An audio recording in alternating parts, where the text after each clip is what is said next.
Sefer Yetzira is the source of one of the most fundamental concepts in Kabbalah, which is both the concept of the Sefirot and also their number being 10. Now, in the first half of the first chapter, we received one portrayal of what are the 10 Sefirot. The 10 Sefirot were defined as a 5-dimensional reality in which the 10 Sefirot are 10 depths, being the 6 directions, which are the 3 basic dimensions.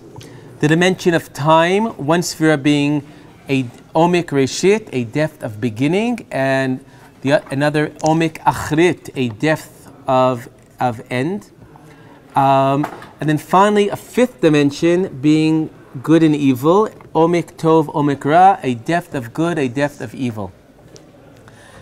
But we now begin a new view of the world of the Sefirot. A very different picture emerges in the second half of the first chapter, showing that the world of Sefirot is how complex this reality is. And we know that there are many systems of Kabbalah in which we have these types of complexities. For example, the Ari Kadosh, he talks about God, Igulim and Yoshar. God is connected to the world in a circular fashion or in a linear fashion. And here too, in the second half, we receive a portrayal of the Sefirot, which is not a center point going out into different directions as in the first half of the chapter, but rather a sequence from 1 to 10. I think it might be interesting to point out that we know that in many ways the Sefirot can be seen as divine, as light. Light is often an image of the divine expressing itself. And we know that in fact in physics, light itself, light has qualities as a particle, and light could also be a wave. So even in the physical reality, quantum physics have taught us that we have a dual nature to even what seems to be the rock objective nature of reality. Okay, so now we will continue our study with the 9th Mishnah. Let's see if, so maybe look on together, because I think I just used up my, oh, there is another copy, fine, great. Eser Sefirot Bלימה. The 9th Mishnah begins as the previous 7 Mishnayot with the phrase Eser Sefirot Bלימה. There's a concept called the Sefirot. There are 10 of them, and the role of the Sefirot is Bלימה, a concept we've discussed in the past. But now we begin the order anew. Achat, 1, the first Sefirah. Ruach Elohim Chayim, the spirit of the living God. And again, one of the messages we've seen all through is that the realm of the divine is what is beyond the world of Sefirot. In fact, when talking about God, Sefer Yetzira, instead of saying God is one, the one, or number one, God is before one, what do you count? And here we really could see that, is that the one begins with the first of the 10 Sefirot. But God is, which is before one, what do you count? So here we see that Elohim Chayim, the living God, that's divinity itself. And the first Sefirah is called Ruach Elohim Chayim, the spirit of the living God. And in many ways, there's a close connection between any person or thing and the spirit of the thing. The spirit of something is not the thing itself, but it is something which emanates from the thing itself. So here there is God, Elohim Chayim, and the Sefirot are the spirit that emanates from God, which is not God itself, but it's, as we recognize in other contexts, the spirit of God. Now, the next phrase says, Baruch umvarach, Shemo shel chai holamim. Blessed be the name of the life of the world. Now, so we have two parallel phrases that God is being called Elohim Chayim, the living God, and God is expressed as Chai Olamim, the life of the universe. A connection to, and then we have the Sefirot, we have an expression. First, the expression is called the Spirit, the Ruach Elohim Chayim, but in the second phrase, it is called the name of Chai Olamim. And in many ways, a name is not the thing itself. Like we said in the first, Exactly, right. We said God is beyond any of the names. A name tries to capture something of the spirit of that which is being depicted. But we distinguish between the thing itself and its name, the thing itself and its spirit. And here we're describing the first Sefirah is like the name, the spirit, but something which is beyond the divinity, God itself. In terms of the usage of life, in terms of the usage of life as a depiction of God, there's a very beautiful passage in Rav Kook in his work Shmona Kvatzim, that very poetic. I'll read it in the Hebrew and then I'll try to translate some into the English. Rav Kook writes, Ziv or Elohim, the shine of the light of God, Hamamalei et olamim kulam, fills the universe. Mechayer u'meraveh otam mideshen noam el yom, invigorates, waters them with the pleasantry of above, shel makor ha'chayim, of the source of life. Harihu noten chayil, this is what gives the strength, b'neshamot, b'malachim, b'kol yitzur, to all of life, lechush pnimiyut tchushat ha'chayim.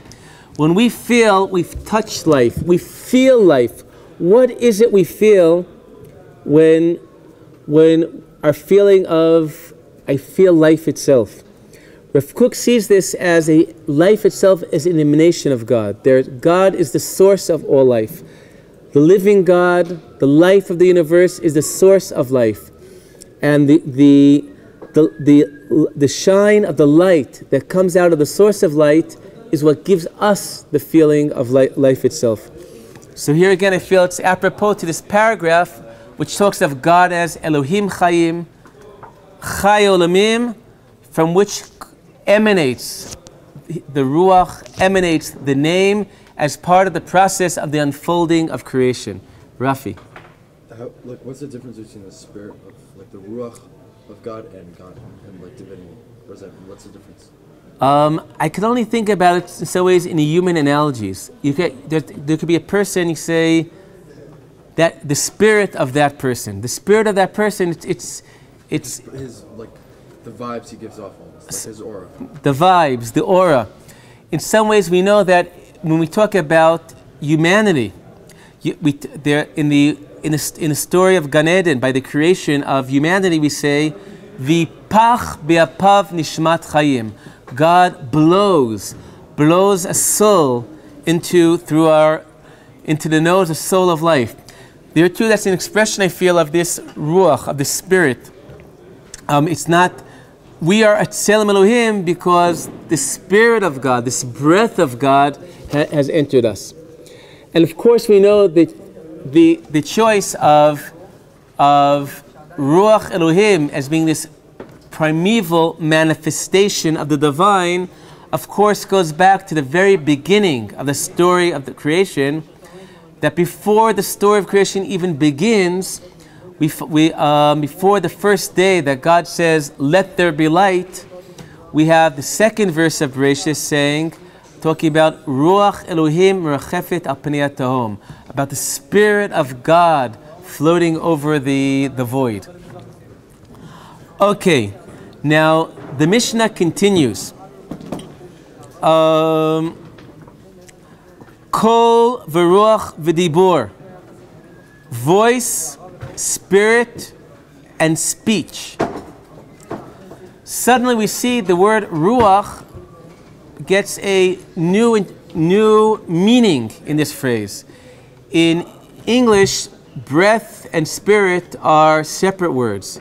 In Hebrew, ruach could be the spirit of, but ruach could be also referred to the breath, the physical manifestation of ruach. Ruach Chayim is the low Ruach Chayim is a way of saying someone has died. He no longer has the spirit of life. Relates to wind. The what? Relates to wind. So also, Ruach also in English is wind and direction. Ruach has a lot of meanings in Hebrew. But here, the word Ruach gets a context. By connecting Ruach to Kol, which means voice, and Dibur, meaning speech, we've gone yet another step in creating something which I feel is very essential to Sefer Yetzira, the parallel between human creativity to divine creativity. God has the spirit, Ruach, which is the breath of God, but here we talk about voice and also speech.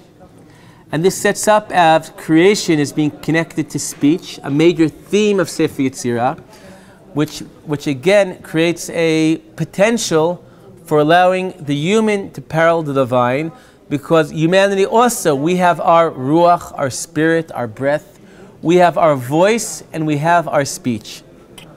V'hu ruach HaKodesh. But relating to God, the ruach of God is ruach HaKodesh. When we refer to ruach HaKodesh, someone receives ruach HaKodesh, this is what it's receiving. This first primeval emanation from God of spirit. And this forms a background for the next Mishnah, the 10th Mishnah of Sefer Yetzira, that talks about the second Sphira. Shtayim, 2, Ruach Miruach. The first Sphira is Ruach, the second is Ruach Miruach. Not that first spirit or breath that comes out of God, but the ultimate, but all that which comes out of that first breath. In many ways, we saw that the first two Sphirot in that first order presented by Sefer Yetzira in Mishnah 5. Mishnah 5 had the Sphirot, Sphirot Bלימה. The first two were Omek Reshit v'Omek Achrit. A depth of beginning, a depth of end. And here, Ruach Elohim Chayim, as number 1, this is a depth of beginning. The Ruach, the breath, the spirit comes out from the deepest, innermost place. Ruach Miruach is the greatest expanse that this spirit ultimately achieves and ends up at where. So here, Ruach and Ruach Miruach are paralleling Omek Reshit, Omek Achrit, a depth of beginning and a depth of end. Now, the Mishnah continues by telling us about the letters. 22 אותיות יסוד, 22 basic letters, the letters of the Hebrew alphabet. 3 אמות, 7 כפולות, ו12 פשוטות. And this is a breakup of the 22 letters that will be expanded on later in Sefer Yetzira. But what's irrelevant for now is V'ruach achat mihem. We have a message. There are 22 letters, but there's one spirit that unites the 22 letters. In order to speak, you can only speak when you have breath. If you're on the moon and there's no air, no atmosphere, you cannot speak. The physiological phenomenon of speech is we inhale air and we let the air out in different places of our mouth, and this creates the different letters. Now, there's some basic principles in Sefer Yetzira that all come together here. First of all, from the story of the creation of the world, which gives a big role to speech. Vayomer Elohim, Yehi Or. Vayior, God said, let there be light, and there was light. Creation is seen as divine speech. Divine speech having a power to not only depict what is, but create what is. So speech is about creativity. And here we're saying that divine speech is also about the story of creation, Sefer Yetzira, the great drama of the world, is the movement between the oneness of God, or the before one of God, the unity of God, to reality as we experience it as being so multifaceted. The world is so varied, so broken up. And this is part of the blessing and the beauty of the world. But the story of creation, Sefer Yetzira, is unity to multiplicity. And one step in going from unity to multiplicity, that first sphira is also oneness. The one ruach, the one spirit of God. But that one spirit ultimately breaks up and into the 22 unique letters, and these letters have already, by having separate letters, we already have multiplicity. And we know from multiple letters, the multiple words, and you get infinite variations. But this turning point is depicted now. From that one ruach emerges all these letters. This is the connection point between the one and the many.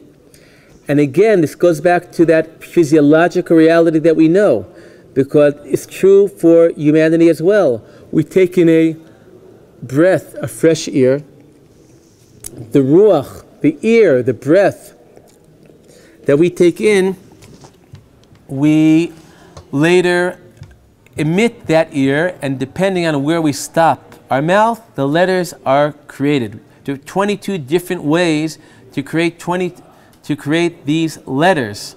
But ultimately, as we saw earlier, Sefer Yetzira, after telling us about the multiplicity in the world, always brings us back to the one. Yes, there are many letters, but all these letters are an expression of one spirit. The same way that we say many things, but everything we say is an expression of that one breath of air that we inhale. Okay, and now let us go to the next Mishnah, 11. Shalosh Mayim Miruach, another transformative moment in creation, going from the water coming out from ruach, which ruach also means ear. And in many ways, we know this is true. Water is H2O. And water is really taking oxygen and hydrogen together. So in many ways, it's true that water is air, gases that come together and somehow congeal and ultimately create what we know as water. So water is a fundamental building block of life, of the world. We're the blue planet because we're most of the planet Earth is covered up with water. And this water is a development from these gases. The air becomes water. Another aspect of water, which I think is very interesting, if you look at the story of creation, water, just like Ruach Elohim Chayim, the Spirit of God, really precedes creation, so too water precedes creation. Nowhere in the story of the creation of the world do we talk about the creation of the water. Before the first day, in the second verse of Bereshit, it tells us about Ruach Elohim merachefet al pnei mayim, over the face of the water. So water is also seen as a primeval entity that precedes the creation as we know it. In fact, a lot of creation is about dynamics within water. On the second day, we separate between the waters above and the waters below. On the third day, we separate between water and the dry land. So water itself unveils creation, but that also leads us to something which is primeval to creation. In fact, in the summer, in the yeshiva, we learned mikvaot, about the power of water to purify. And a lot of the ideas are that water also does not have any set form. When we enter a mikvah, one of the most important halachot of mikvah is that you have to be 100% under the water. Even if one hair floats on the top of the water, it's as if you were not tovel in a mikvah. You have to be 100% under the water. And the sources talk about mikvah is working based on bitul, about annulling. You enter the water and you lose your form. You've become nothingness. And when you come out of the mikvah, you've been reborn, recreated with your receiving your form again, and that rebirth is what allows the purity, the tahara of the mikvah. And we see this very much in what the parsha that we read this Shabbat. In Parshat Bereshit, we saw the world coming very much from water. The story of the flood is God pressing the reset button in the world. The waters above in the heavens, the waters below in the Tehom, the void, each of them move till they're reunited, and the waters reuniting erase all of creation. So water is something that precedes form creation, and within it, life in creation comes about. And this is also very much true in different theories of evolution that sees that the water is the source of a critical for the source of the evolution of life as we know it. Okay.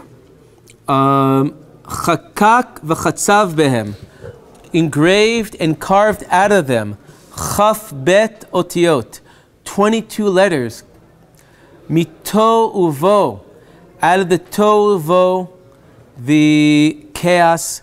Refesh v'tit, these are different mud and cement. We have a movement between the ear, the non-concrete, to water, which is already more concrete, and somehow the water coagulates and becomes something more solid. And from this, we have letters emerging. Chakakan, and we can ask, why do we need letters? We already spoke about the letters in the previous Mishnah. The previous Mishnah spoke about letters in the context of ear, breath. Here again we talk about letters, but that's because language has two manifestations. There is spoken language, which is, we have spoken language, and that's what we do with our breath, but there's also written language. And here we're talking about that concrete manifestation of language, the written word, and therefore we're moving towards from the untangible to the very tangible. Chakakan kaminaruga, we carve the letters out. There's a garden, chatzvan, engraved like a wall. Sachacham, we put like schach, a roof on. Kamin maziva. Here, there is a garden, is like the floor. We have the wall, and then we have the roof.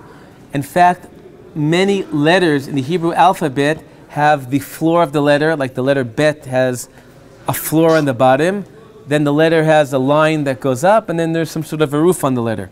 So you can see that they used to have the watches like Shimshon has, that they used to have it that you would see all the different numbers would come up, that they would light up different parts. So you'd have the top part, the bottom part, and the side parts. And from that, you can construct all the different letters and numbers. So here we talk about the formation of the letters, carving out from the water things. We achieve that which is even more concrete, and we carve out the different letters. V'yitzak aleim sheleg, and we put on them sheleg. Sheleg is water that's hardened. V'naseh afar. And something even more concrete is achieved. Afar shene'amar ki l'sheleg yomar hu eretz. So here we've seen a movement from the divine to getting more and more concrete. from God to Spirit of God to the Spirit of the Spirit to the water to and ultimately becoming snow and earth itself. And so it's the non-concrete to the concrete, which also goes together from the one or to the many. Okay, so these are the first elements in of the Sefirot, the first of the three. Next time we'll continue this list and hopefully finish this first chapter of Sefer Yetzira. Sof davar hakol nishma et Elohim yira ve'et mitzvotav shmor ki ze kol ha'adam.